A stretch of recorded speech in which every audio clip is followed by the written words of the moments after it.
प्यारे बच्चों, बहुत बहुत नमस्कार। आज के क्लास में हम लोग क्लास 7 में जो आपका साइंस का बुक चलता है उसका चैप्टर नंबर 7 जंतुओं और पादप में परिवहन, इस अध्याय के सभी क्वेश्चन और आंसर को देखने वाले। ठीक है ना बच्चा? चलिए हम लोग क्वेश्चन आंसर देखना शुरू करते हैं। ठीक है, तो देखिए बच्चा, यहाँ पे पहला क्वेश्चन आपका है, कॉलम ए में दी गई संरचनाओं, ठीक है, का कॉलम बी में दिए गए प्रक्रमों से मिलान कीजिए। ठीक है ना? यहाँ पे कॉलम ए है और कॉलम बी है, तो इसको मिलान करना। जैसे यहाँ पे रंध्र दिया गया, रंध्र का काम क्या होता है? वाष्प सर्जन करना। तो ये आपका दो में मिला दीजिए। आगे है जाइलम। जाइलम क्या करता था? जल का परिवहन। जाइलम मतलब जल का परिवहन करता है। तो नीचे मिला दीजिए फ्लोएम मतलब भोजन का परिवहन।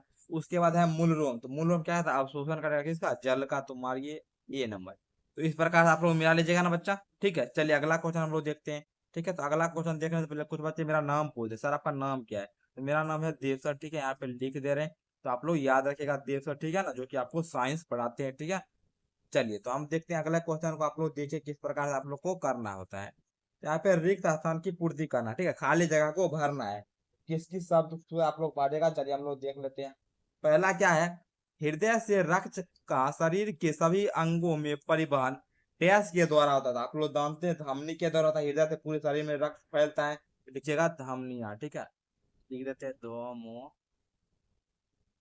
धमनियों, धमनियों के द्वारा होता है। ठीक है, अगला क्वेश्चन, हीमोग्लोबिन डैश कोशिकाओं में पाया जाता था। आप लोग जानते हैं रेड ब्लड सेल यानी कि क्या? आरबीसी। यहाँ पे लिखिएगा डैश कोशिका, कोशिका लिख दिया गया तो लिखिएगा लाल रक्त कोशिका। इसको हम लोग इंग्लिश में आरबीसी कहते हैं। ठीक है ना? आरबीसी यानी रेड ब्लड सेल। ठीक है, आगे, धमनियां और शिराएं डैश के जाल द्वारा जुड़ी होती है। आप लोग जानते हो धमनी शिरा किसके जाल द्वारा? सर कोशिकाओं के जाल द्वारा। लिख देते हैं यहाँ पे के सी का ओ। ठीक है, कोशिकाओं के जाल के द्वारा जुड़ी होती है। आगे देखिए क्या है, हृदय का लयबद्ध विस्तार और संकुचन डैश कहलाता है। तो क्या कहलाता है सर? दिल का धड़कना कहलाता है। लिख लीजिएगा क्या सर? यहाँ पे लिख दीजिए दिल का धड़कना। ठीक है ना? दिल का धड़कना। ठीक है, या फिर धड़कन लिख लीजिए, कना कह दीजिएगा धड़कन। ठीक है, दिल का धड़कन लिख सकते हैं। ठीक है, अगला देखिए, मानव शरीर के प्रमुख उत्सर्जित उत्पाद डैश है। तो क्या होगा? सब बच्चे जानते होंगे यूरिया हो जाएगा यहाँ पे, यूरिया। ठीक है, अगला क्वेश्चन देखिए, पसीने में जल और डैश होता है। पसीना में प्रोदान से थोड़ा नमकीन लगता है। ठीक है, तो वो क्या होगा सर? लवण होगा, जल के साथ लवण, लवण। ठीक है, आगे देखिए, अब है दृक अपशिष्ट पदार्थ को द्रव रूप में बाहर निकालते हैं, जिसे हम डैश कहते हैं। इसको हम लोग क्या कहते हैं सर? मूत्र कहते हैं। ठीक है, क्या कहते हैं? मूत्र। तो है ये। आगे देखिए, वृक्षों में बहुत अधिक ऊंचाइयों तक जल पहुंचाने के कार्य में डैश द्वारा उत्पन्न चूषण अभिकर्षण बल सहायक करता था। आप लोग जानते हो वाष्पोत्सर्जन द्वारा। लिख लीजिएगा वाष्प, तो ऊपर में लिखा हुआ भी थे। ठीक है ना? जल, यहाँ से यहाँ तक लिखा हुआ, ऐसे ऊपर में देखिए ऑप्शन था एक जगह। हाँ, यहाँ पे लिखा हुआ, इसको आप लोग लिख लीजिएगा। ठीक है ना? चलिए अब आगे देखिए, क्या आपका सही पे टिक लगाना है। ठीक है ना? जो भी सही है उस पर टिक लगा दीजिए। पहला क्वेश्चन क्या है? देखिए, पादपों में जल का परिवहन होता है किसके द्वारा? अभी ऊपर बताया तो जल का जाइलम के द्वारा होगा। ऑप्शन नंबर ए मार लीजिएगा। अगला क्वेश्चन है, मूलरोम द्वारा जल के अवशोषण की दर को बढ़ाया जा सकता है। उन्हें डैश करके क्या करेंगे सर? ये नहीं होगा, ये नहीं होगा, उसको कहीं रखेंगे ठंडा जगह। ठीक है, हाँ, पंखा के नीचे रख कर, यानी ऑप्शन नंबर 3 आपका राइट हो जाएगा। ठीक है बच्चा, समझ में आ रहा है ना? अगला क्वेश्चन देखिए। ठीक है, देखिए क्या है, पादपों अथवा जंतुओं में पदार्थ का परिवहन क्यों आवश्यक है, समझाइए। चलिए देखते हैं इसका उत्तर आप लोग किस प्रकार से लिखिएगा। उससे पहले एक छोटा सा इन्फॉर्मेशन है, जो भी बच्चा हमसे ऑनलाइन पढ़ना चाहते हैं, आपको 1 साल पढ़ाया जाएगा। आपके ऑल बुक, जितना भी आपके बुक चलता है सभी बुक को पढ़ाया जाएगा। ठीक है ना? सभी बुक का क्वेश्चन का पीडीएफ, नोट्स का पीडीएफ, सब कुछ आपको मिलेगा। डाउट क्लास मिलेगा, लाइव क्लास मिलेगा, ऑल बुक का, ऑल सब्जेक्ट का। तो आप लोग को नीचे डिस्क्रिप्शन बॉक्स में मेरे एप्लीकेशन का लिंक है, उस पर लिंक पे क्लिक करके एप्लीकेशन को डाउनलोड कीजिए, या फिर आप लोग इस नंबर पे कॉल या मैसेज कर सकते हैं, 62 069 57 681। इस नंबर पर कॉल या मैसेज करके आप लोग ऑनलाइन बैच के बारे में, ऑनलाइन कोचिंग के बारे में और भी अधिक जानकारी ले सकते हैं। बाकी एप्लीकेशन को डाउनलोड कीजिए, वहीं पे आपका क्लास होता है, बहुत ही कम फीस में आपको 1 साल पढ़ाया जाएगा। तो जाके जल्दी से एप्लीकेशन को डाउनलोड कर लीजिए। चलिए देखते हैं इसका उत्तर आप लोग किस प्रकार से लिखिएगा। तो देखिए उत्तर में आप लोग को लिखना है, क्या लिखिएगा, पौधे और जंतुओं के प्रत्येक भाग को भोजन, जल, ऑक्सीजन तथा अन्य आवश्यक पदार्थ की आवश्यकता होती है, ठीक है ना। जितना भी पौधे का भाग है सभी को अलग अलग जो भोजन है, जल है, ऑक्सीजन है, इस सभी पदार्थ का आवश्यकता होता है।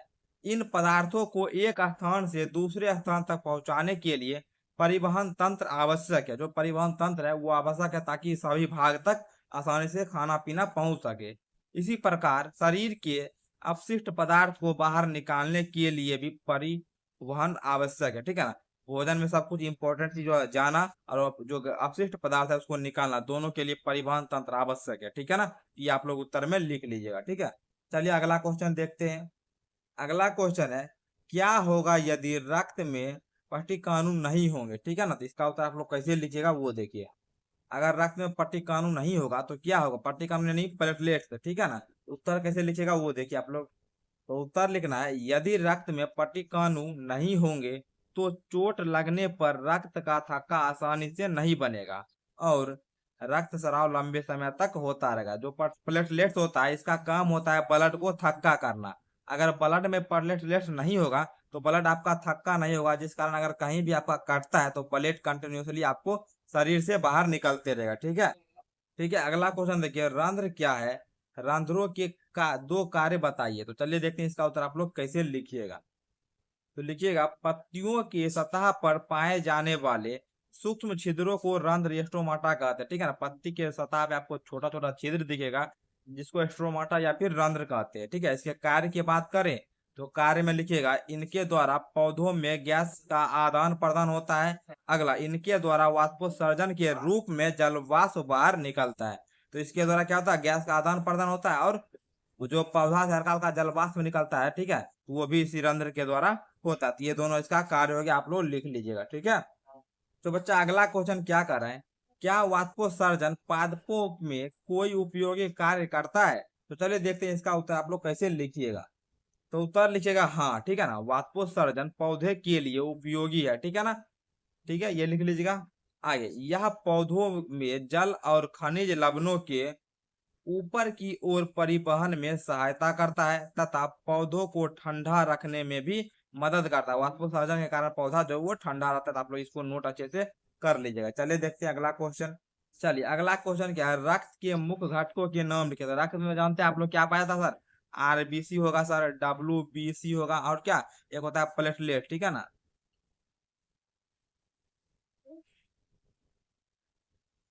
प्लेटलेट्स होता है यानी पट्टिकान होता है, RBC red blood cell, WBC white blood cell और प्लेटलेट यानी कि पट्टिकान होता है। कैसे लिखिएगा देख लीजिए। तो हम हाँ यहाँ पे दे दिए, देख लीजिए। रक्त का मुख्य भाग एक होता है प्लाज्मा होता है और आरबीसी, डब्ल्यूबीसी और प्लेटलेट्स होता है, ठीक है। ये सब आप लोग लिख लीजिएगा, ठीक है। चलिए ठीक है, इसको आप लोग नोट कर लीजिए। रक्त जो है यहाँ पे प्लाज्मा जो है ये 55% के आसपास पाया जाता है। ये तीनों मिला के आपका 45% के आसपास पाया जाता है, ठीक है। तो इस तरह से आप लोग नोट कर लीजिएगा इसको। अब देखिए अगला क्वेश्चन यहाँ पे क्या कर रहा है उसको समझिए, ठीक है ना। देखिए क्या कर रहा है, पर ये शरीर के सभी अंगों को रक्त की आवश्यकता क्यों होती है। तो आप पूछ रहे हैं यहाँ पे कि शरीर का जो सभी अंग है उसको रक्त की आवश्यकता क्यों होती है। चलिए देखते हैं हम लोग इसका उत्तर। तो सिंपली इसके उत्तर आप लोग क्या लिख सकते हैं कि शरीर जो रक्त है वो शरीर के सब अंग तक पोषक तत्व हो गया, ठीक है ना, जो आपका इंपॉर्टेंट पोषक तत्व है उसको पहुंचाता है और ऑक्सीजन को शरीर के सही भाग तक पहुंचाने का कार्य करता है। बस इसी को उत्तर कैसे लिखिएगा, चलिए देखते हैं हम लोग उत्तर को। तो देखिए यहाँ पे उत्तर दे दिया, लिखिएगा, रक्त शरीर के सभी अंगों तक ऑक्सीजन, पोषक पदार्थ और अन्य आवश्यक पदार्थ पहुंचाता है, ठीक है ना। बोले ना, रक्त में ये सब घुल के शरीर के अन्य भाग तक पहुंचता है, ठीक है ना। तथा अंगों से अपशिष्ट पदार्थ को हटाने में सहायता करता है, इसलिए शरीर के सभी अंग को रक्त की आवश्यकता होती है। ये शरीर को सारी पोषक तत्व भी देगा और जो अपशिष्ट है उसको निकालने का भी काम करता है, ठीक है ना। उसी प्रकार इसीलिए रक्त का जो उपयोग है वो शरीर के सभी अंग को है, ठीक है। इसको आप लोग लिख लीजिएगा। चलिए देखते हैं आगे। चलिए अगला क्वेश्चन यहाँ पे 10 नंबर है, रक्त लाल रंग का क्यों दिखाई देता था। आप लोग जानते होंगे रक्त का लाल दिखने का कारण होता है हीमोग्लोबिन, जो कि आपका जो रेड ब्लड सेल है आरबीसी, इसी में आपका हीमोग्लोबिन पाया जाता है, जिस कारण से रक्त जो है वो लाल दिखता है। तो उत्तर कैसे लिखिएगा वो देखिए आप लोग लैंग्वेज में। देखिए लैंग्वेज इस प्रकार से लिखिएगा, रक्त लाल रंग का इसलिए दिखाई देता है क्योंकि लाल रक्त कणिकाओं यानी कि आप लोग समझ गए ना, इसका मतलब आरबीसी, ठीक है ना, रेड ब्लड सेल्स में हीमोग्लोबिन नामक लाल रंग का पदार्थ पाया जाता है, इसलिए रक्त जो है वो लाल दिखाई देता है। ठीक है बच्चा। अगला क्वेश्चन है हृदय के कार्य को बताना है। क्या है सर? हृदय के कार्य को बताइए। तो हृदय क्या करता है सर? शरीर के सभी भाग तक रक्त पहुंचाएगा, जिससे शरीर के सभी भाग को पोषक तत्व मिलेगा, ऑक्सीजन मिलेगा। उधर से फिर जो अपशिष्ट पदार्थ है यानी कि कार्बन डाइऑक्साइड वाला जो है उसको बाहर लाएगा, फिर वहां से शरीर से बाहर निकल जाएगा। तो यही इसका कार्य है। मुख्य कार्य है रक्त को शरीर के सभी भाग तक पहुंचाना। आप लोग कैसे उत्तर लिखेगा वो देखिए। तो उत्तर में लिखना है हृदय का मुख्य कार्य रक्त को पूरे शरीर में पंप करना, यानी कि हर एक भाग तक रक्त को पहुंचाना है। यह शरीर के विभिन्न अंगों तक ऑक्सीजन और पोषक पदार्थ पहुंचाने तथा रक्त को वापस हृदय तक लाने में सहायता करता है। ठीक है, इसको आप लोग लिख लीजिए। जब रक्त वापस आता है तो उसी में CO2 मिल के आता है। ठीक है, वही है अपशिष्ट। ठीक है ना, तो इसको आप लोग अच्छे से लिख लीजिएगा। ठीक है बच्चा। अगला क्वेश्चन देखिए। अब देखिए अगला क्वेश्चन है यहाँ पे। क्या है सर? देखिए, शरीर द्वारा अपशिष्ट पदार्थों को उत्सर्जित करना क्यों आवश्यक है? जो उत्सर्जित पदार्थ है, अपशिष्ट पदार्थ है, गंदा पदार्थ है जो शरीर के लिए इंपॉर्टेंट नहीं है, उसको उत्सर्ज यानी कि शरीर से बाहर निकालना क्यों आवश्यक है वो देखिए आप लोग।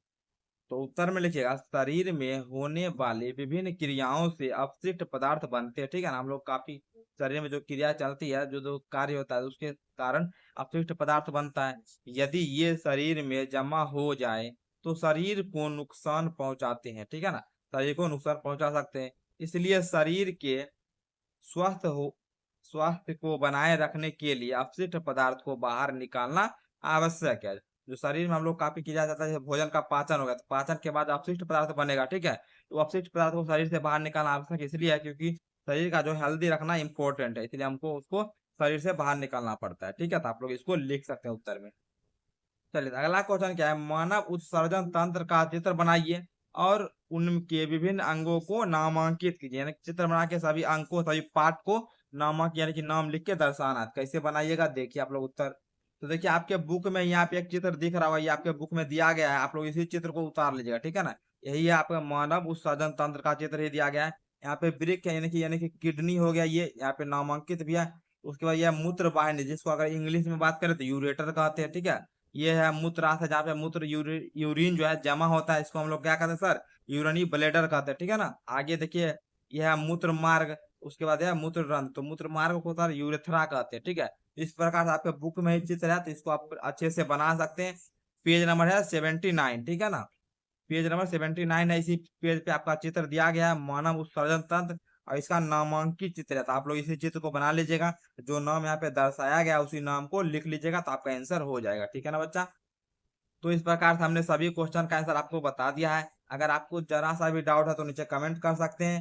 बाकी बात, अगर आप हमसे पढ़ना चाहते हैं, आपको ये भी चैप्टर जो आप क्वेश्चन से करवाए हैं, इसको भी एप्लीकेशन पे काफी डिटेल में आपको पढ़ाया जाएगा। आप लोग माई ऐप जो आपका लिंक है डिस्क्रिप्शन बॉक्स में, उसको डाउनलोड जरूर कीजिएगा, या फिर इस नंबर पे कॉल या मैसेज कर सकते हैं 62 069 57 681। इस नंबर पे कॉल मैसेज करके जो भी जानकारी हो अपने पेरेंट्स से बात करवा सकते हैं। जो भी इंफॉर्मेशन है और भी बैच के बारे में वो आप यहाँ से ले सकते हो। ठीक है, बाकी बात वीडियो आपको कैसा लगा आप लोग जरूर कमेंट करके बताइएगा। मिलते हैं अगले क्लास में, तब तक के लिए बहुत बहुत धन्यवाद।